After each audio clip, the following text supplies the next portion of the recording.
प्रिय क्रांती मित्र हो, जय भीम, जय अशोक, जय संविधान, जय भारत। तमाम लोकशाहीवाद्यांच्या रक्तात पेटलेले महामानव, मानवी स्वराज्याचे महान संस्थापक, विश्वरत्न, विश्ववंदनीय डॉक्टर बाबासाहेब आंबेडकर यांचे उच्च विद्या विभूषित नातू आणि वंचित बहुजन आघाडीचे सर्वे सर्वा सन्माननीय आदरणीय प्रकाशजी तथा बाळासाहेब आंबेडकर यांनी 23 मार्च रोजी राष्ट्रीय स्वयंसेवक संघाच्या कार्यालयावरती, मुख्यालयावर, नागपूर मधील रेशीम बागेमध्ये असणाऱ्या त्यांच्या मुख्य कार्यालयावर धडक मोर्चा काढण्याचं जाहीर केलं आणि संपूर्ण महाराष्ट्रामध्ये एक भूकंप आल्यासारखं वातावरण निर्माण झालं, खळबळ माजली आणि कधी नव्हे ती राष्ट्रीय स्वयंसेवक संघाच्या गोटात घबराट निर्माण झाली। आंबेडकर मोर्चा काढतायत आणि ते सुद्धा थेट नागपूरच्या रेशीम बागेवर, संघाच्या मुख्यालयावर। ह्या बातमीने RSS ला घाम फोडलाय। आणखीन प्रकारे बातम्या हाती आलेल्या आहे, खऱ्या खोट्या आम्हाला माहित नाही, परंतु जी चर्चा महाराष्ट्रामध्ये सुरू आहे त्या चर्चेनुसार हा मोर्चा अडवण्याचा प्रयत्न वेगवेगळ्या पद्धतीने होणार आहे।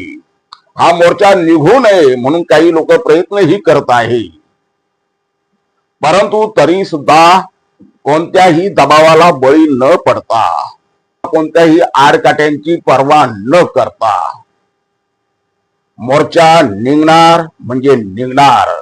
मोहन भागवतला जाब विचारणार म्हणजे जाब विचारणारच, हा निर्धार प्रकाशजी आंबेडकर यांनी केलेला आहे। नरेंद्र मोदी सारखा संस्कारहीन व्यक्ती, चारित्र्यहीन व्यक्ती भारताच्या प्रधानमंत्री पदावर का आणि आहे तर त्या पदावरून त्यांना हकलणार कधी, असा जाब मोहन भागवत यांना प्रकाशजी आंबेडकर विचारणार आहे। अर्थात या मोर्चाकडे फक्त महाराष्ट्राचे नव्हे, संपूर्ण देशाचे लक्ष वेधल्या गेलेले आहे। या मोर्चाने या देशभरातील संघाबद्दल जे भीतीचं वातावरण आहे ते भीतीचं वातावरण संपुष्टात यायला चालना मिळणार आहे आणि प्रत्येक भारतीय नागरिक हा संघाच्या विरोधात बेधडक लढू शकतो, हा संदेश त्या मोर्चामधून जाणार आहे। बघूया हा मोर्चा त्याच्या उद्दिष्टांमध्ये सफल होतो की नाही। अर्थात संघाला प्रकाशजी आंबेडकरांची एवढी भीती का वाटते? असं कोणतं रसायन आहे प्रकाशजी आंबेडकर की ज्याची भीती संघासारख्या एका शक्तिशाली संघटनेला वाटायला लागलेली आहे?